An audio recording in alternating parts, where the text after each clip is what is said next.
150 বছরের পুরনো ট্রামকে বিদায় জানাচ্ছে কলকাতা। পশ্চিমবঙ্গের কলকাতায় 150 বছর ধরে চলছে ট্রাম গাড়ি। কলকাতার পরিবহন খাতে ঐতিহ্য হয়ে উঠছে এই পরিবহন ব্যবস্থা। এখন কলকাতা সড়ক থেকে ট্রাম তুলে দেওয়ার সিদ্ধান্ত নিয়েছে রাজ্য সরকার। পশ্চিমবঙ্গের পরিবহন মন্ত্রী স্নেহাশিস চক্রবর্তী ট্রাম গাড়ি উঠিয়ে দেওয়ার ঘোষণা করেন।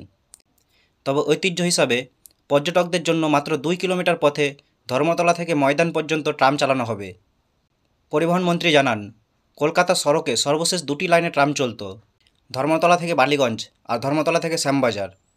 এবার সেই সব লাইন তুলে দেওয়া হচ্ছে।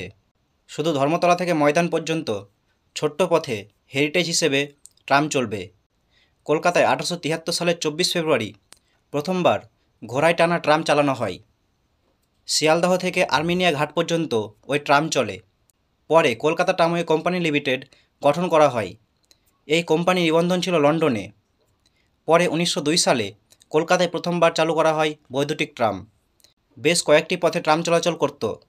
কলকাতার ঐতিহ্যবাহী ট্রামের 150 বছর পূর্তি উৎসব হয় 2023 সালের 24 ফেব্রুয়ারি। দিবসটি উপলক্ষে কলকাতা ট্রাম কোম্পানি বিভিন্ন অনুষ্ঠান আয়োজন করে। পুরনো 8টি ট্রাম নতুন করে সাজিয়ে পথে নামানো হয়। ওই দিন দাবি ওঠে, ভারতের একমাত্র শহর হিসেবে কলকাতায় ট্রাম চলে। ট্রাম কলকাতার গর্ব, গৌরব ও ঐতিহ্য। দেশ বিদেশ থেকে বহু পর্যটক ট্রাম দেখতে কলকাতায় আসেন। তাই ট্রাম বন্ধ করা যাবে না। ঐতিহ্য ধরে রাখার জন্য ট্রাম চালু রাখতে হবে।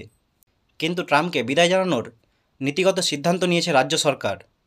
এর ফলে কলকাতা শহরে জালের মতো ছড়িয়ে থাকা ট্রাম লাইন এবার উঠে যাচ্ছে।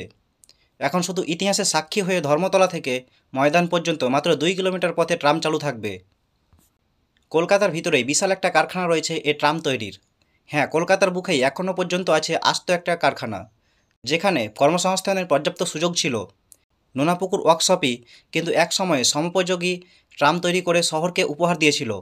নোনাপুকুরে মোট 8টি ভিন্ন ধরনের শপ আছে: ক্যারেজ ও wagon shop, wheel shop, electric shop, machine shop, air brake section, foundry, repair shop, wood work mill shop. এই 8টি ভিন্ন ধরনের শপের সম্মিলিত উদ্যোগে প্রায় 1100 ধরনের ছোট বড় পাশ জুড়ে একটি গোটা ট্রাম তৈরি হয়। এই 8টি ভিন্ন ধরনের শপকে উন্নত করার জন্য প্রয়োজনীয় আধুনিক উন্নত প্রযুক্তির যন্ত্র স্থাপন করা হয়। তাহলে খাস কলকাতার ভিতরেই বিশাল একটা কলকারখানার পুনর্জীবন করা সম্ভব এবং প্রচুর কর্মসংস্থানও জোগাড় করা সম্ভব। এর জন্য দরকার বড়সড় বিনিয়োগ ও সরকারের সদিচ্ছা। এই রাজ্যে যেখানে শিল্পের কঙ্কালসার চেহারাটা দিন দিন অতিবাহিত হওয়ার সাথে সাথে প্রকটতর হয়ে উঠছে, তেমনি কর্মসংস্থানের এমন একটি সুযোগকে নষ্ট করার খেসারত কিন্তু আগামী কয়েক প্রজন্মকে গুনতে হবে। ট্রাম বন্ধ করে দেওয়াটা শুধুমাত্র গণপরিবহনের একটি পরিবেশ বান্ধব মাধ্যমকে থামিয়ে দেওয়াই নয়, কলকাতার ভিতরেই একটি ভারী শিল্পের চাকাকে থামিয়ে দেওয়ার অপপ্রচেষ্টা চলছে।